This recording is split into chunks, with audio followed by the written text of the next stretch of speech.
saya tuh nggak bisa nyalahin 100% ya sebenarnya, karena mereka tuh tumbuh di lingkungan yang memang gitu ya, memberikan mereka terlalu banyak informasi gitu ya.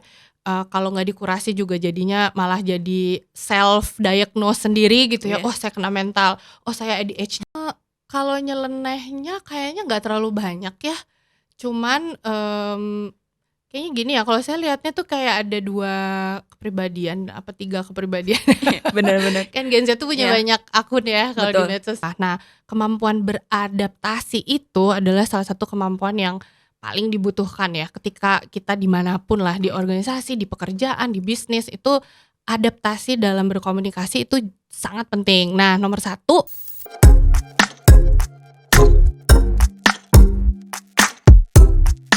Hai, welcome back di FTWT Podcast, tentunya bareng gue Ardia Kirana. Dan di episode kali ini kita bakal bahas topik yang gak kalah seru nih dari episode kemarin.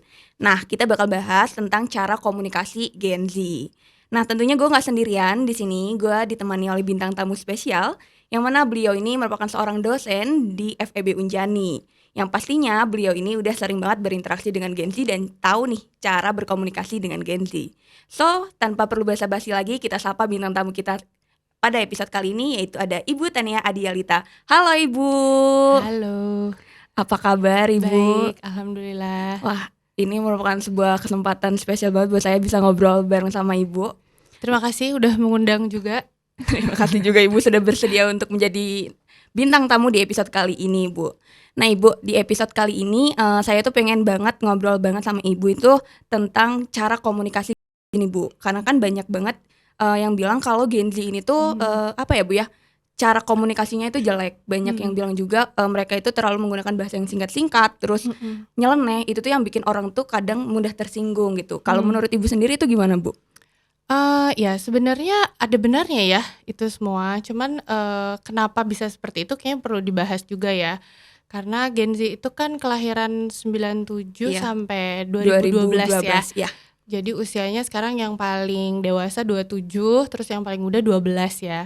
Jadi beberapa kali tuh, ya saya perhatikan kebetulan expose-nya di kelas ya, itu ada perbedaan memang ya antara generasi sebelumnya sama sekarang. Ya itu sih karena yang pertama aplikasi chat memudahkan komunikasi, nggak perlu panjang-panjang juga. Udah gitu di medsos juga info yang didapat juga nggak pernah panjang-panjang juga To ya. the point ya Bu ya. Ya to the point. Jadi akhirnya mungkin generasi Z ini tumbuh kembang dengan komunikasi yang pendek dan singkat gitu. Terus lagi mungkin karena pandemi ya kemarin, jadi itu juga akhirnya memperparah gitu ya gaya berkomunikasi Gen Z gitu. Oke, tapi kan dengan profesi Ibu sendiri yang sebagai seorang dosen Bu ya, apa Ibu pasti sering banget nih ngelihat Gen Z itu berinteraksi dengan temennya, dengan dosen.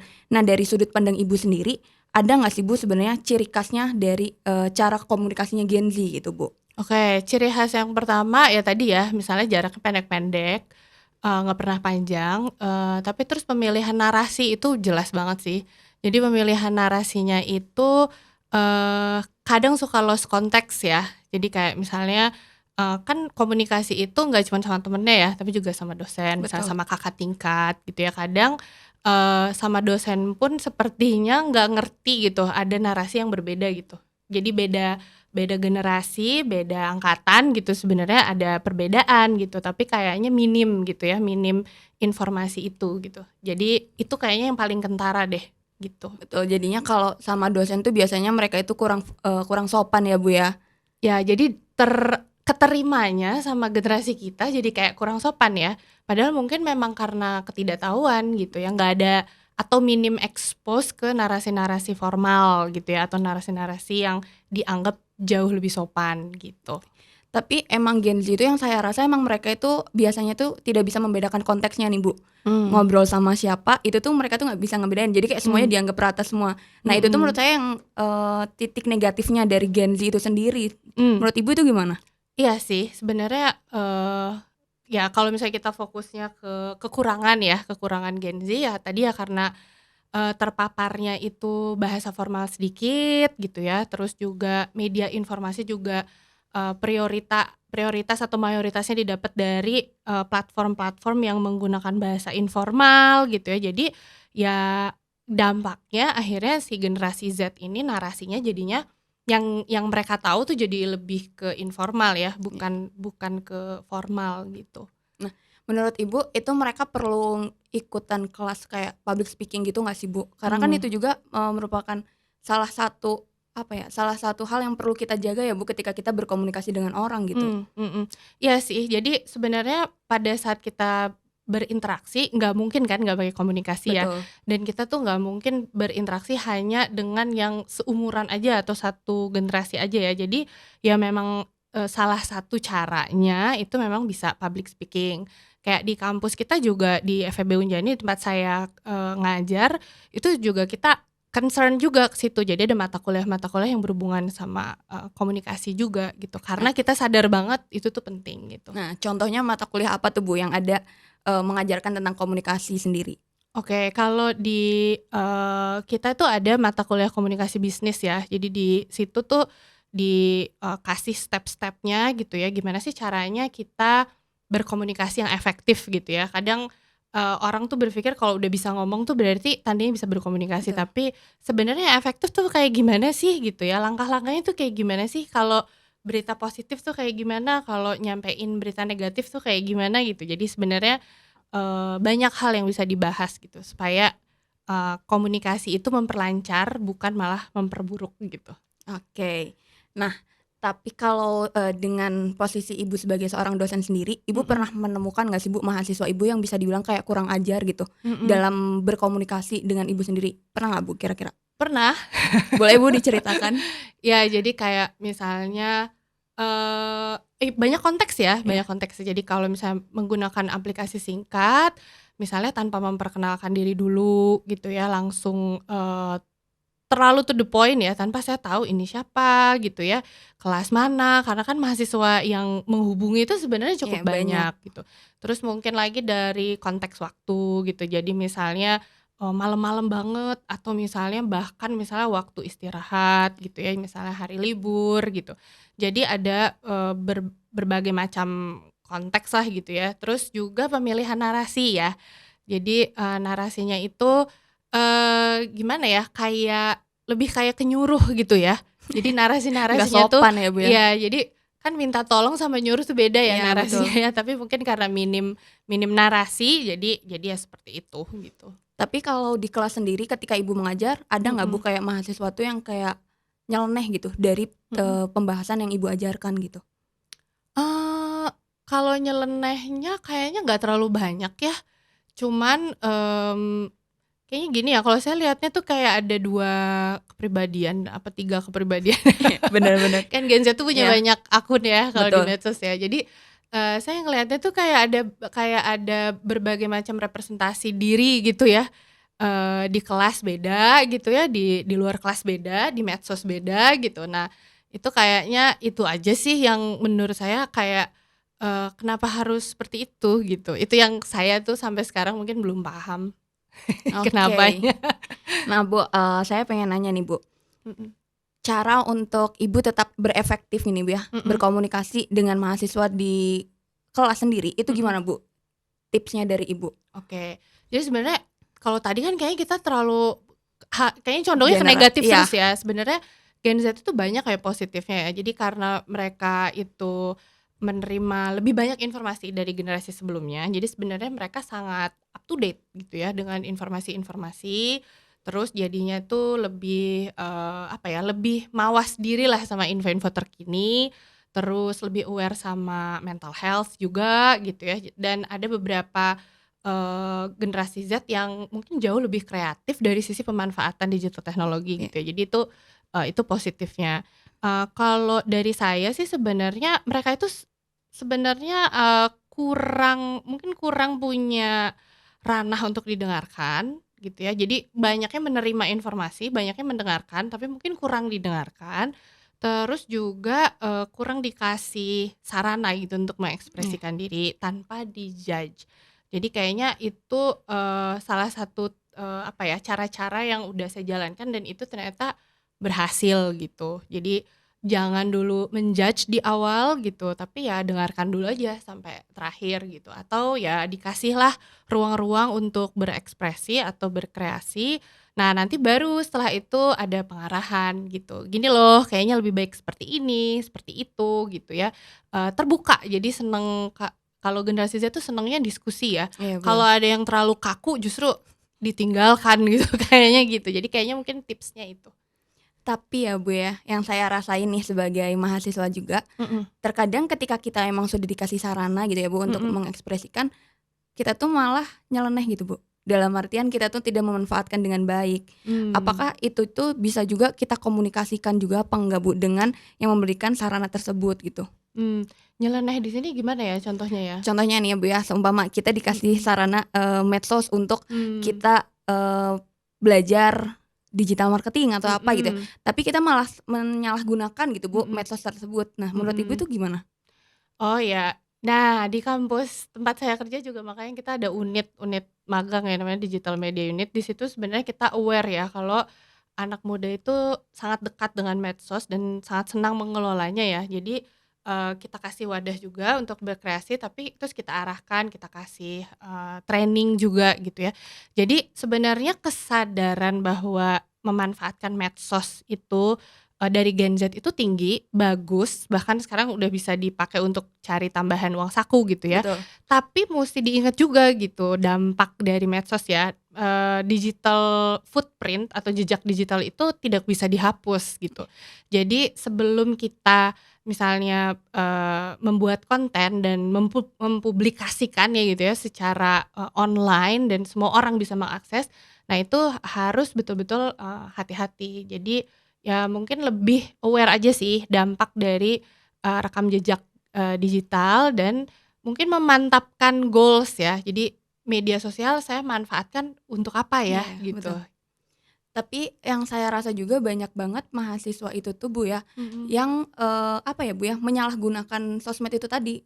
mmm, Dalam artian mereka itu malah share hal-hal yang nggak perlu mereka share gitu. mmm, Nah itu, apakah mhm. dari kampus sendiri akan, apa ya Bu ya, kayak membantu mereka mengarahkan ke yang baik atau enggak Bu biasanya tuh kayak gitu? Oke, kalau di unit magang DMU sendiri selain mereka dikasih kesempatan mengelola, itu juga kita ada training-training ya. Jadi mereka, dalam rangka magang itu mereka dikasih, training-training gimana caranya bikin narasi, gimana caranya storytelling, gimana caranya merepresentasi institusi gitu ya. Jadi, enggak melulu cuman kayak joget-joget gitu ya. Iya betul. Terus memberikan informasi gitu, tapi, kayak gimana sih sebenarnya yang efektif tanpa harus mencederai gitu ya, dirinya sendiri gitu. Jadi sebenarnya, ada itu teknik-tekniknya sebenarnya. Oke berarti kalau di FEB Unjani sendiri sebenarnya memberikan wadah ya Bu untuk mahasiswa untuk terus berkembang gitu ya Bu ya? Yes, betul. Oke.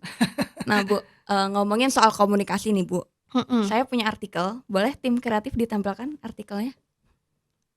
Nah, oke. di sini, Gen Z itu dibilang punya reputasi buruk di kantor, Bu, Mmm, karena, komunikasi Gen Z itu yang bisa dibilang itu kurang, Bu. Jadi mereka itu mmm, kayak nyuruh atasan mereka itu mhm, dengan bahasa yang kurang sopan atau mungkin dengan seniornya. Nah, mmm. menurut Ibu sendiri kalau di lingkungan pekerjaan itu gimana, Bu? Ya, jadi sebenarnya komunikasi itu kalau saya ya Mhm, melihatnya itu, dan dari ya background teori-teori komunikasi, komunikasi itu ada seperti koin mata uang ya, dia ada 2 sisi. Jadi kalau dia bagus, dia bisa, membuat semua hal itu menjadi lancar, tapi sebaliknya, kalau dia jelek itu ya akan buruk juga gitu. Nah, sepertinya Gen Z itu harus mulai aware gitu ya bahwa, komunikasi itu, alat bukan hanya, alat untuk bicara gitu ya, tapi, alat yang bisa memudahkan dia gitu ya untuk bisa perform gitu ya, perform atau berkinerja gitu. Terus juga, musti disadari juga kalau kita bekerja, itu udah pasti bakal lintas generasi gitu iya ya. betul. Jadi, harus, memperbanyaklah gitu ya narasi-narasi ataupun, berlatih gitu ya, gimana sih caranya berkomunikasi yang jauh lebih baik. Bukan berarti harus panjang, bukan berarti harus bertele-tele, tapi udah harus tahu gitu kayak, apa sih yang nggak boleh di-cut Iya. gitu. Gimana caranya tetap tetap efisien, tapi juga sopan, masih dalam ranah sopan. Jadi kayaknya itu, ilmu-ilmu itu yang memang kayaknya harus digali lebih dalam gitu. Oke. Tapi kalau tipsnya dari Ibu sendiri, gimana cara Mhm. Gen Z untuk beradaptasi dengan mungkin senior dan atasan di Mmm. kantor itu gimana, Bu? Yang pertama banyak mendengarkan dulu Mmm. gitu ya, jangan dulu menuntut untuk didengarkan gitu ya. Jadi kalau di awal-awal tuh biasanya kita lihat dulu kultur organisasinya kayak apa sih, cara orang-orang berbicara satu sama lain itu seperti apa. Nah, kemampuan beradaptasi itu adalah salah satu kemampuan yang paling dibutuhkan ya ketika kita dimanapun lah, di organisasi, di pekerjaan, di bisnis, itu adaptasi dalam berkomunikasi itu sangat penting. Nah, nomor satu itu berarti observasi dan mendengarkan Iya. terlebih dahulu, sehingga ketika kita mau menyampaikan pendapat gitu ya, atau menunjukkan opini atau performa kita di kantor gitu atau dengan klien misalnya ya. Nah, itu kita nggak akan, atau resiko kesalahan narasi itu menjadi minim gitu. Jadi itu harus disadari dulu gitu. Jadi jangan jangan menuntut untuk dimengerti terus-menerus di awal gitu, tetapi coba lihat dulu situasi dan bisa menempatkan diri di tengah-tengah generasi yang beda-beda itu gitu. Oke, tapi yang sering saya lihat juga nih, Bu, ya, Mhm. Gen Z tuh sering banget kena marah juga tuh, Bu, sama senior. Pasti Ibu sering lihat juga kan ya, Bu, ya? Iya. Kayak, kesalahan sekecil apapun itu terkadang Gen Z itu suka dimarahin, terus kalau udah dimarahin Mhm. gitu nanti, "Ah, mental gue." Oh, iya iya Kan iya suka iya. gitu ya, Bu, Iya. ya? Nah, itu menurut Ibu sendiri, gimana cara Gen Z itu menghadapi hal itu gitu? Mmm. Iya, jadi sebenarnya cara-cara, ya tadi ya, misal observasi, mendengarkan gitu ya, sama, ini ya, saya tuh nggak bisa nyalahin 100% ya sebenarnya, karena mereka tuh tumbuh di lingkungan yang memang gitu ya, memberikan mereka terlalu banyak informasi gitu ya. Kalau nggak dikurasi juga jadinya malah jadi self diagnose sendiri gitu ya, Iya. "Oh, saya kena mental, oh saya ADHD," atau apa, padahal enggak gitu ya. Nah, sebenarnya, setiap, perusahaan itu dia punya, challenge-nya sendiri gitu. Nah, pahami aja dulu batasnya ya. Jadi kayak misalnya, yang mana yang udah termasuk bullying, yang mana yang udah termasuk pelecehan seksual misalnya gitu ya. Tapi kalau misalnya hanya sebatas memberikan kritik gitu ya, diberikan kritik atau misalnya diberikan, masukan gitu ya sama bos, atau ditegur karena memang salahnya kita, ya belajar menerima gitu, belajar menerima dan memperbaiki diri gitu. Dan sebenarnya kesalahan itu wajar gitu. Nah, itu ya kayaknya ketika kita tumbuh itu nggak mungkin kita nggak melakukan, Kesalahan. kesalahan. Nah, Iya. itu kayaknya agak minim gitu ya di generasi Z. Kenapa? Karena tadi ya mungkin tuntutan media sosial ya, Heeh. yang hanya sekian detik foto atau sekian detik reels itu menunjukkan hal-hal yang kayaknya everything is perfect gitu ya. Nah, padahal tuh sebenarnya berapa ribu detik sisanya yang nggak ke film atau di-cut gitu ya, itu nggak kelihatan gitu, perjuangannya nggak kelihatan sebenarnya gitu. Nah, itu yang kayaknya perlu perlu disadari gitu, kalau tumbuh dan berkembang itu memang kesalahan itu adalah hal yang wajar Oke. gitu. Nah, Bu, tadi saya juga notice salah satu alasan kita itu tuh harus selalu mendengarkan nih, Bu, ya. Mhm. Tapi kan ketika kita komunikasi terus kita selalu mendengarkan terus, mendengarkan itu menurut saya tuh bosen dan capek ya, Bu, ya. Gen Z ya? Iya, di Iya iya kelas iya. pun kayak kalaupun kita kerjanya mendengarkan Heeh. terus itu tuh bosen dan capek, bahkan ngantuk ya, Bu, ya, kalau di Iya kelas. iya. Nah, menurut Ibu sendiri gimana? Apakah cuman mendengarkan aja yang kita perlukan atau Mhm. ada hal lain, Bu? Nah, itu ya yang tadi saya sempat bilang sama Arya dari di awal ya. Jadi saya sendiri tuh beradaptasi dengan, Gen Z ya. Jadi, saya menyadari banget ini mereka cepet banget bosen gitu ya, dan ya tadi mungkin ya karena medsos dan, platform-platform lain kan pendek-pendek tapi Iya, udah dapet info segudang iya. gitu ya. Jadi kalau ngedengerin saya terus tuh misalnya 90 menit di kelas aja udah terasa forever mungkin ya. Jadi makanya, saya suka bagi-bagi gitu antara saya yang ngomong sama ada ruang untuk, mereka mengekspresikan diri atau ya berdiskusi. Meskipun ya berdiskusinya nggak bisa gitu, cuman kayak ditanya, "Ya ada pertanyaan?" gitu, biasanya tuh pada diem Iya, tuh, pada diem. pada diem. Terus nanti tahu-tahu curhat di medsos gitu ya. Tapi, ya tadi, jadi emang harus, saya mungkin ngomong mewakili generasi milenial ya. Jadi kitanya sendiri juga harus beradaptasi gitu ya. Jadi jangan sampai, ada titik di mana seharusnya kamu udah mulai berbicara gitu, tetapi saya terus yang ngomong dan kamu jadi dituntut untuk 100% mendengarkan Iya. gitu ya. Jadi sebenarnya ada titik-titik di mana kamu bisa raise hand ya, raise hand tuh jadi, Bertanya. ya berinisiatif untuk meng-cut gitu ya dan menyampaikan, opini atau pendapat atau ide, nah dan berdiskusi gitu. Jadi mendengarkan di sini tuh bukan kita pasif ya, tapi mendengarkan di sini tuh untuk kita bisa mendapatkan informasi di awal, gimana caranya kita beradaptasi nih di satu lingkungan gitu ya. Jadi kayak contoh ya, misalnya saya, di kampus itu dengan misalnya saya ketika ada pekerjaan dengan misalnya pemerintahan atau misalnya dengan, konsultan gitu ya, gaya bahasanya tuh beda banget Iya, gitu. betul. Dan saya nggak bisa memaksakan gaya bahasa saya itu ke semua area. Bayangkan itu bukan cuman Gen Z ya, jadi, lintas generasi gitu.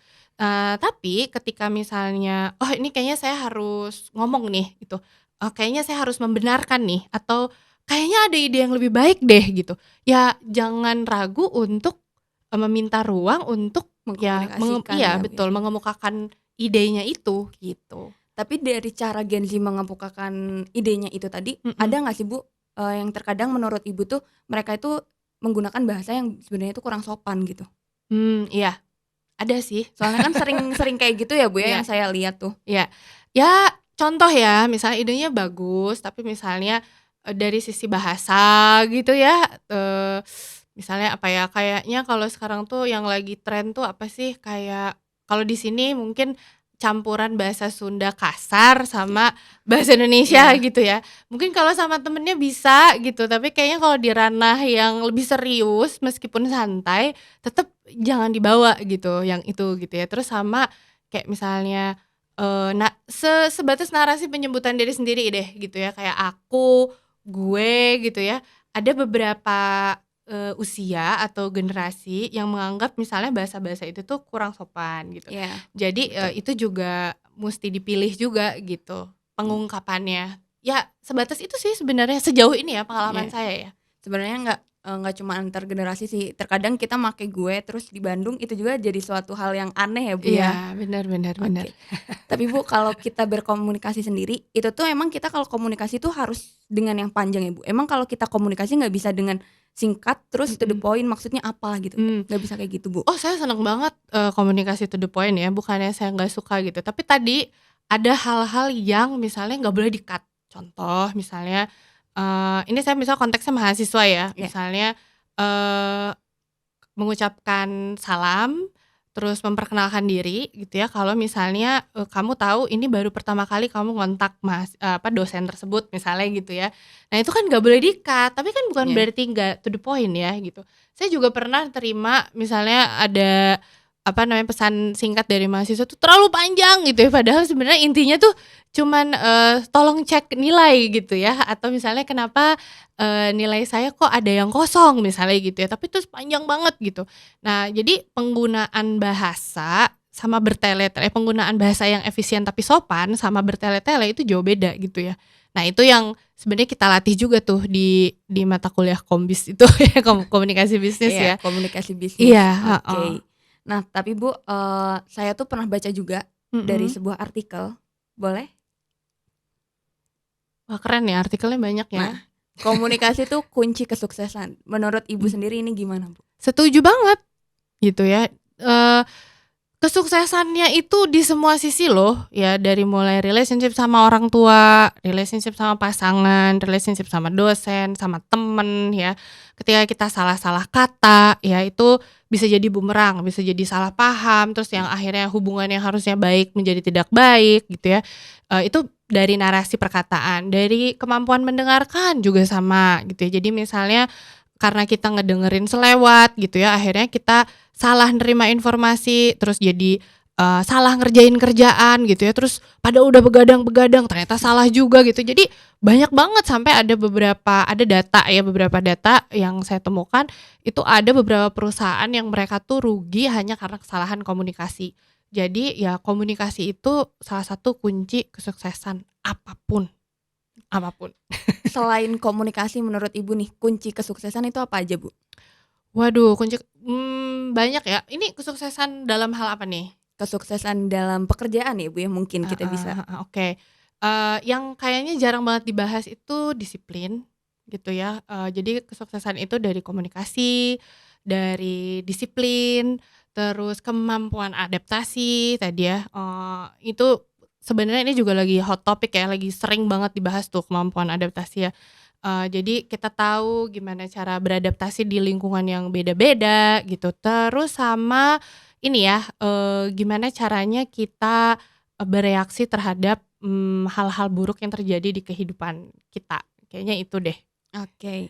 Tapi menurut Ibu nih, Bu, sejauh mana Mhm. sih peran, komunikasi dalam mencapai kesuksesan di pekerjaan dan di kehidupan sehari-hari? Oh besar banget ya, perannya ya, Mmm, besar banget. Jadi, ada orang yang nggak keterima pekerjaan bukan karena dia pintar, ya, tapi karena dia tidak mampu mengkomunikasikan value-nya. Ada orang yang dipecat, ya gara-gara salah kirim email ke klien, ya. Jadi, banyak banget ya, ada orang yang misalnya dalam relationship ada orang yang sampai bercerai gara-gara komunikasinya nggak nyambung terus, gitu. Jadi, sebenarnya komunikasi itu mungkin kalau dari prosentase 0 sampai 100% ya mungkin 80% itu komunikasi, gitu. oke, Mhm. 80%-nya komunikasi, Mmm, itu tuh berarti penting banget untuk banget, di kehidupan sehari-hari iya, juga ya, Bu, ya? betul. Tapi karena komunikasi itu penting, Mhm berarti kan pasti ada elemen-elemen penting, Bu, mhm, yang gimana sih cara kita bisa berkomunikasi dengan efektif. mmm. Nah, apa aja, Bu, elemen, yang bikin komunikasi itu bisa berjalan dengan efektif? Oke, jadi sebenarnya, kalau dari ilmunya gitu ya, itu komunikasi itu ada 4 elemen. Jadi yang pertama mendengar, kedua berbicara, ketiga membaca, keempat menulis. Itu adalah, 4 bentuk komunikasi ya. Jadi kalau orang awam mungkin mikirnya komunikasi itu cuman hanya ngomong gitu ya, padahal sebenarnya, mulai dulu dari mendengar, sorry ya, dari mendengarkan. Kayak misalnya kalau bayi gitu ya, kenapa Batita atau Balita udah bisa ngomong bahasa Indonesia Iya gitu ya, atau iya, udah pinter ngomong bahasa yang Inggris gitu umur ya. 6 tahun juga Iya, ada. karena memang awalnya, komunikasi itu dari mendengarkan. Nah, untuk bisa efektif ya 4 hal ini tuh nggak boleh ditinggalkan gitu, mulai dari mendengarkan, berbicara gitu ya, terus, membaca dan menulis. Ingat ya, komunikasi itu nggak cuman ngomong ya, jadi ada tulisan juga. Nah, kalau misalnya tulisannya salah juga gitu ya, itu tadi yang kayak kirim email salah juga gitu ya, itu berarti kan kurang baca juga. Iya, Nah, kalau di kita kan literasinya masih rendah ya, betul. nah itu juga alarm tuh gitu, bahwa ternyata masih banyak orang yang menganggap remeh Eee, literasi gitu, terhadap Oke efektivitas komunikasi. oke. Nah, Bu, komunikasi itu kan nggak cuman ngobrol kayak gini ya, Bu, ya. Ada juga yang Mhm, berkomunikasi by chat, terus mungkin lewat mmm, sosial sosial media gitu ya, Bu, ya. ya, Apa sih, Bu, peran sosial media ini tuh dalam membentuk Gen Z dalam berkomunikasi gitu, Bu? mhm, Menurut Ibu gimana? oke. Banyak banget ya, kayaknya coba coba deh cari data ya, misalnya Gen Z itu berapa jam sih sehari scrolling scrolling media sosial ya, Iya, bahkan sekarang kan udah makin banyak ya, jenis, medsos gitu ya. Jadi sangat-sangat kalau menurut saya sangat punya pengaruh banget ke cara dan gaya, gimana Gen Z itu mhm, berkomunikasi gitu. Nah makanya, harus pintar-pintar memilih gitu ya, apa namanya, akun-akun mana yang sebenarnya bisa banyak manfaatnya gitu ke kita gitu ya, ke diri sendiri gitu. Nah itu yang, kayaknya harus banyak pengarahan gitu. Jadi kan informasinya banyak, nggak semuanya benar iya. gitu ya. Dan terkadang kita juga susah untuk memilah mana yang benar dan mana yang salah Betul, gitu ya, Bu, ya. heeh, betul. Nah, tapi ngomongin soal komunikasi juga ya, Bu, untuk, berkomunikasi dengan baik gitu, Mhm. itu tuh sebenarnya bisa dilatih nggak sih, Bu? Oh bisa banget, bisa, sangat bisa. Caranya gimana tuh, Bu? Jadi contoh ya, salah satu alat komunikasi itu kan media presentasi ya, Iya eee, itu nggak ada loh yang langsung jago. Ya itu jadi pasti berlatih dulu iya. gitu ya, berlatih gimana caranya bikin slides yang efektif, berlatih gimana bikin narasi yang rapih, yang nggak bertele-tele, yang bisa langsung to the point gitu ya. Itu tuh ya banyak gitu formatnya gitu ya. Kalau kalau di kita nih, kalau di kampus saya nih misalnya selain mata kuliah gitu ya, banyak-banyaklah terekspos sama kegiatan, mahasiswa gitu ya, kemahasiswaan yang emang menuntut, kita untuk banyak mendengar, banyak berbicara, menulis surat, membuat proposal, kan banyak tuh Iya. terekspos gitu ya. Jadi, kalau, di kita banyak sih sebenarnya selain yang tadi saya sebut gitu ya, kayak digital media unit, banyak banget gitu sebenarnya unit-unit lain yang memberikan kesempatan gitu ya buat si anak ini tuh punya peran gitu dan akhirnya, mengakses atau terekspos berbagai elemen komunikasi gitu yang mungkin formal ya gitu. Berarti sebenarnya kalau kita sebagai mahasiswa kita itu nggak cuman kuliah aja ya Bu ya berarti. Jadi kita tuh kalau pengen, bisa berkomunikasi, berinteraksi dengan orang, kita mungkin bisa ikutan kegiatan-kegiatan lain yang di luar, perkuliahan gitu ya Bu ya? Ya betul, jadi cari platform-platform yang membuat kita tuh terekspos dan jadi harus gitu ya, Mmm. harus belajar dengerin gitu ya, harus belajar ngomong gitu ya, terus harus misalnya banyak baca gitu ya, cari-cari referensi, sama misalnya belajar banyak nulis gitu, menuliskan sesuatu gitu, membuat sesuatu dalam bentuk tulisan gitu. Oke. Kan yang saya lihat ini Ibu merupakan seorang dosen muda juga ya Bu ya, yang Mhm, pastinya sering banget interaksi waduh dengan mahasiswa nih mudah Bu. ya? Iya iya iya, oke. Apalagi, mungkin Ibu juga, beberapa nge-follow mungkin anak-anak Ibu. Mhm, Nah, Ibu ngelihat nggak sih Bu perbedaan mereka ketika mereka di sosmed mhm. dan ketika di real life gitu?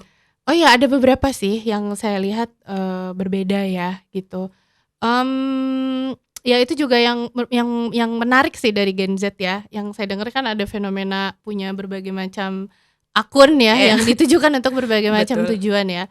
Mmm, ya pernah beberapa ada yang berbeda gitu. Makanya tadi saya bilang ya, kayaknya Gen Z tuh kayak seolah-olah tuh kayak punya banyak banget Iya, apa, kepribadian ya Bu ya? kepribadian mungkin bukan kepribadian ya, tapi kayak, mempresentasikan dirinya itu bisa beda-beda gitu, untuk audiens yang beda-beda. Tapi Bu dengan banyaknya platform gitu ya Bu, itu Mhm, efektif nggak sih Bu ketika mereka ibaratnya mereka pengen personal branding nih, mhm, tapi mereka punya banyak akun, second mhm, account, first account, third mhm, account. Nah mhm, menurut Ibu itu efektif nggak sih Bu untuk kita membangun personal branding gitu? mmm. Sebenarnya, efektif ya, ya contoh nih misalnya kalau yang berhubungan sama, karir gitu ya, itu kan ada LinkedIn ya. Iya. Di LinkedIn juga banyak banget gitu ya, platform untuk ya kita itu, menceritakan performa kita, prestasi kita gitu ya, apa yang kita interest gitu ya. Jadi sebenarnya bisa banget gitu, cuman ya tadi ya, kayaknya ini tapi kayaknya ya, saya nggak punya data loh ya. Kayaknya nih kayak Gen Z ini seperti, mencari value yang perfect untuk beda audience gitu. Padahal sebenarnya, tuntutan, medsos itu sebenarnya yang adanya kayaknya cuma di kepala kita doang, gitu. Iya sih. Kayaknya, oh kayaknya orang mengharapkan kita A gitu, padahal sebenarnya enggak gitu, mereka sendiri sibuk Iya, sama dirinya sendiri gitu, sibuk dengan pikirannya lah pikirannya Bu. sendiri gitu ya. Jadi, sebenarnya sih be yourself aja ya gitu, kalau kalau dari saya sih, jadi diri sendiri gitu, tetapi juga tetap membangun gitu ya, tetap kasih ruang untuk improvement diri sendiri tanpa harus kelihatannya kayak faking gitu ya, kayak berpura-pura gitu. Ya jadi diri sendiri aja gitu. Nah kalau ada hal-hal yang memang bukan konsumsi publik gitu ya, ya nggak perlu gitu. Oke. Tapi kayaknya itu nggak bisa dihapus dari Gen Z sih Bu, Ya sebenarnya. agak susah ya. Ya karena sekarang Gen Z kalau nggak punya second account dibilang nggak eksis Bu. Oh gitu ya? Karena first account itu untuk yang estetik, second account untuk yang jelek-jelek. Oh gitu. Ya ya ya. Padahal di Instagram tuh dikasih ya sampai aware loh Iya, ya close Instagram friend. ini ya, Iya. close friend, terus ada apa sih, Yang eee, dibatasi itu ya Bu ya? yang bukan, yang ada akun yang bukan fake ya, flip apa, ya ada ya, pokoknya ada fitur ya, mendadak lupa deh ya, apa ya. Nah, tapi pokoknya di Instagram tuh sampai sampai sampai ngasih ya, apa namanya, fasilitasnya ya, mungkin saking udah taunya bahwa Gen Z ini nih punya berbagai macam akun ya, gitu. Oke.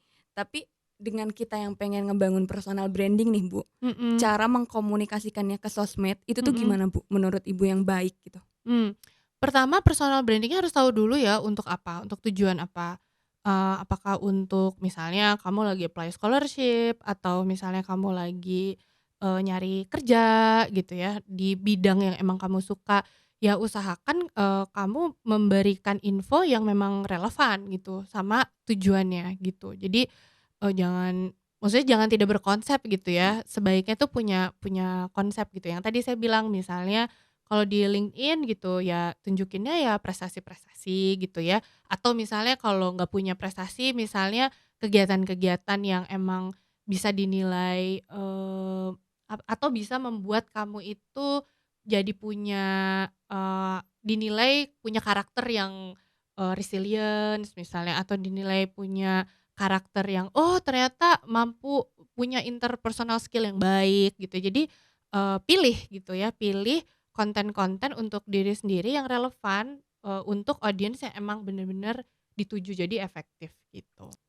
Nah Bu, saya tuh pengen tanya nih Bu, Mhm, saya sebagai Gen Z kadang itu mhm, melihat teman-teman saya itu ketika mereka itu ingin menyampaikan sebuah pendapat, mhm, contohnya di sebuah konflik nih ya Bu ya, mhm, mereka itu terkadang bukannya mengkomunikasikan konflik tersebut, tapi malah mhm, mereka itu cenderung menghindari Bu. Nah mhm. menurut Ibu itu gimana Bu? Oke, sebenarnya itu bukan Gen Z aja ya, tapi mungkin Gen Z ini sangat aware sama mungkin cancel culture ya, terus sangat sensitif terhadap mental issues ya gitu. Jadi kayaknya untuk beberapa konflik yang kira-kira bakal bisa sangat sensitif gitu ya terhadap, personal dirinya gitu, jadinya bisa suka mundur gitu ya Mhm, dari konflik. Tapi yang perlu diingat banget ya gitu, nggak ada cara lain loh. Komunikasi itu, adalah memang cara untuk menyelesaikan berbagai macam isu gitu. Jadi kalau kita menghindari konflik gitu ya dan mengharapkan masalahnya selesai, salah gitu. mhm. Cuman gimana caranya kita memilah gaya berkomunikasinya aja sih gitu, yang akhirnya bisa memagari kita gitu untuk, enggak sampai ke ranah personal gitu ya. Tapi bukan berarti, "Ah udahlah ini nggak usah aja," gitu ya, terus pergi gitu. Ada beberapa isu yang mungkin bisa seperti itu, tapi banyak banget isu yang nggak bisa gitu, harus emang bener-bener harus dihadapin gitu.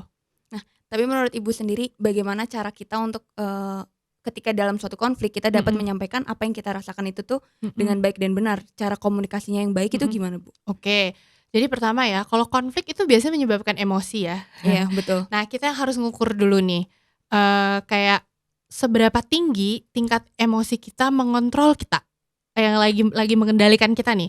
Kalau misalnya tinggi banget ya, ditandai dengan misalnya debar jantung itu kencang banget, atau misalnya lutut gemetar, atau mungkin pokoknya area tertentu Iya. lah gitu ya di tubuh yang gemetar ya, yang menandakan bahwa itu tuh emosi banget, sebaiknya kita bilang dulu kondisinya. "Sepertinya saya nggak bisa ngomong sekarang," gitu. "Saya mungkin akan, apa namanya, berbicara sesuatu yang menyakitkan atau mungkin nggak pantas gitu. Jadi, sepertinya diskusinya harus ditunda dulu sampai, kita tuh tenang gitu, terutama diri sendiri tenang gitu ya. Itu sebenarnya salah satu cara yang saya sering lakukan ya ketika misalnya, waduh ini konfliknya buntu gitu kayaknya ya dan, dua-duanya sama-sama emosi. Nah itu salah satu di antara kita harus aware bahwa ini nggak bisa nih, emosi yang mengalahkan logika gitu ya kalau ada di konflik. Jadi pertama itu dulu, kenali dulu level level emosi kita. Kalau masalahnya gini, kalau level emosinya tinggi banget, yang main tuh ego ya. Iya Nah, kalau betul. ego itu bukan dari logika, kalau ego tuh dari perasaan ya. Mmm, Nggak semua yang keluar dari perasaan itu baik gitu ya, dan apalagi kalau misalnya ego ya, jadi kita self centris. Terus ketika kita cooling down, fokus ke solusi. Nah, fokus ke solusi. Jadi yang kita mau omongin bukan tentang diri kita, tapi tentang solusinya. Jadi inget baik-baik gitu ya, solusi solusi solusi gitu. Sehingga, itu akan memudahkan kita untuk fokus gitu ya, fokus memilih narasi, fokus nggak ngomongin hal-hal yang lain yang nggak relevan misalnya gitu. Jadi fokus ke solusi. Jadi pertama tadi cek emosi, cek level emosi, terus kedua kita fokus ke solusi. Yang saya omongin, yang saya mau obrolin gitu adalah solusi gitu. oke berarti kita harus tahu dulu kita lagi emosi atau enggak gitu ya Bu, baru Mmm, ketika kita udah nggak emosi, baru nih kita boleh menyelesaikan konflik tersebut. yes. Oke. Bu, saya mau nanya nih Bu, Mhm. kan sekarang itu sering banget ada sebutan kayak introvert sama extrovert nih Bu ya. Mhm.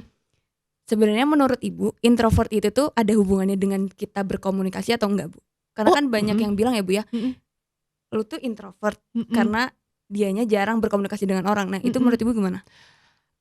Ya itu sedikit banyak mempengaruhi ya, tapi gini,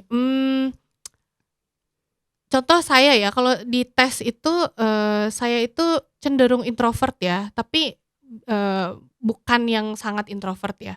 Jadi mungkin apa ya, istilahnya sekarang ambivert gitu ya. Iya.